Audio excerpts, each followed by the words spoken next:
and to see them casting stones in your direction? It's difficult. It may appear that billionaire entrepreneur Elon Musk has found success easily and quickly in every project he has picked so far, such as Tesla and SpaceX.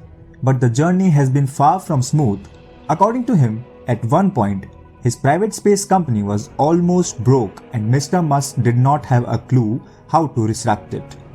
At that time, NASA came to Mr. Musk's rescue and saved SpaceX with $1.5 billion contract, the tech tycoon has said in an interview.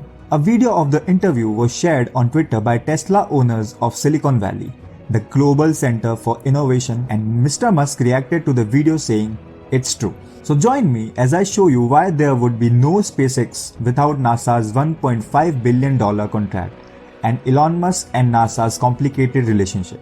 Billionaire entrepreneur Elon Musk's obsession with space and planet Mars is no secret at all. And to achieve his goals, the Tesla CEO had launched the private company SpaceX in 2002.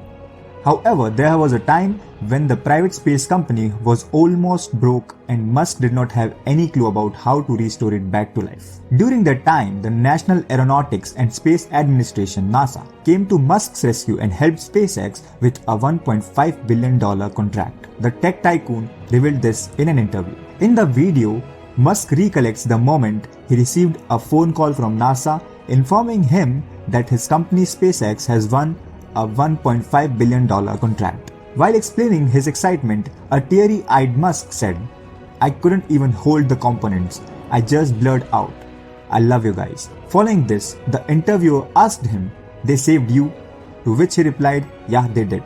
NASA even recovered the money they invested in SpaceX. Here's how.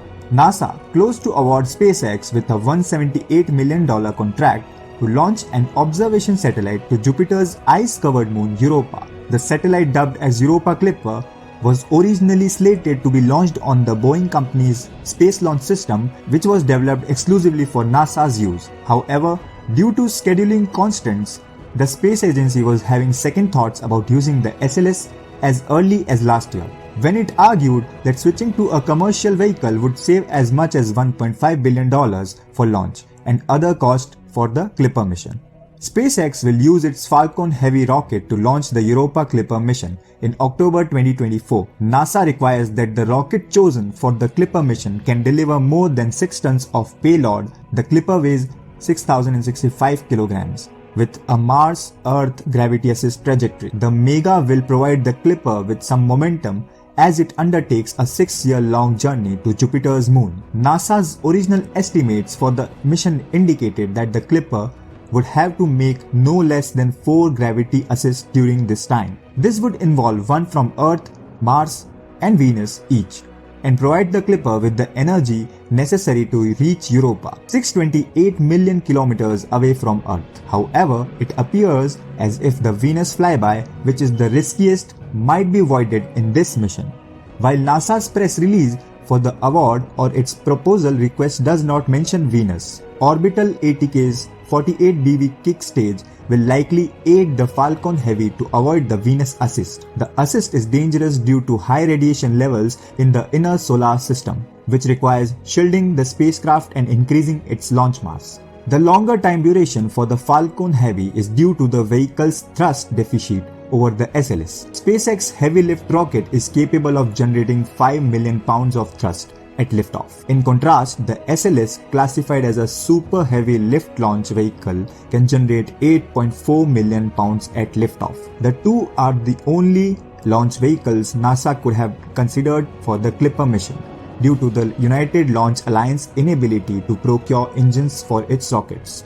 Using a commercial launch provider, now confirmed to be SpaceX, allows NASA to save up to $1.5 billion in launch costs, outlined the space agency to Congress early last year. These savings result not only from the Falcon Heavy's reusability, SpaceX rocket reuses all its first stages, but also due to reduced storage costs. Scheduling constraints with the SLS, which is NASA's workhorse for the Artemis program, made the availability of a rocket for the Clipper's launch date uncertain. Even though the spacecraft is projected to be ready for flight by 2023. The longer the delay for an SLS rocket, the higher the storage costs for NASA, which is being only the tip of the iceberg. This is due to the fact that if the space agency had locked itself with an SLS for the mission and the rocket was unavailable, then it would have had to pay the costs of building a new one from the ground up. As for SpaceX, the company plans to replace both the Falcon 9 and the Falcon Heavy with its Starship next generation launch vehicle system. Starship is designed to generate more than 16 million pounds of thrust and form the backbone of the company's plans of conducting interplanetary missions, including those to the Martian surface.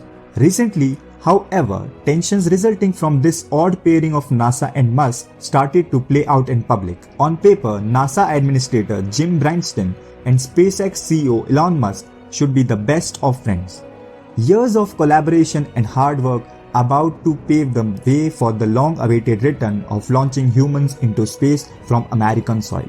But instead of chumming it up, the duo are at each other's throats. The trouble started when Brinston released a statement a day before Musk took the stage to present the latest Starship updates. To complain about the lack of progress on SpaceX's contract to deliver astronauts into orbit with its commercial crew project. The implication, whether intended or unintended, stop showing off Starship and deliver the NASA contracted commercial crew.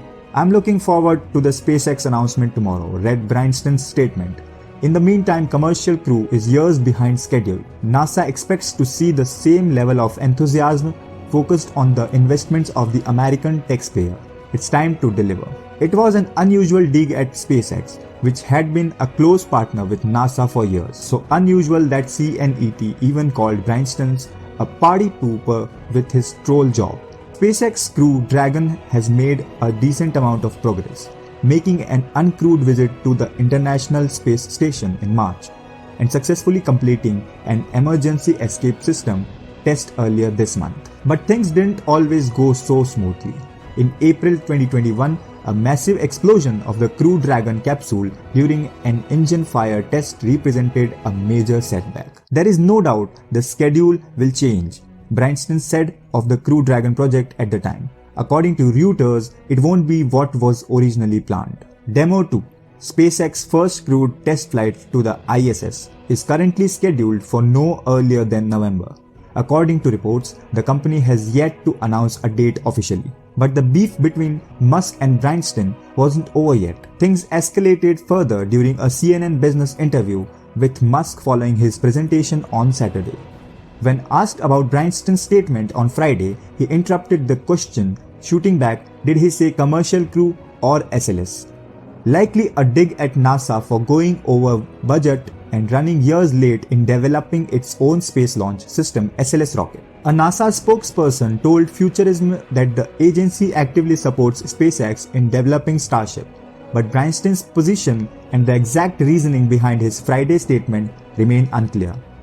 Brinston continues to emphasize that the return of launches of American astronauts on American rockets and spacecraft from American soil should be the top priority for NASA's commercial crew partners, the spokesperson said. SpaceX has leveraged NASA's expertise and test facilities for aerodynamic modeling and testing of Starship.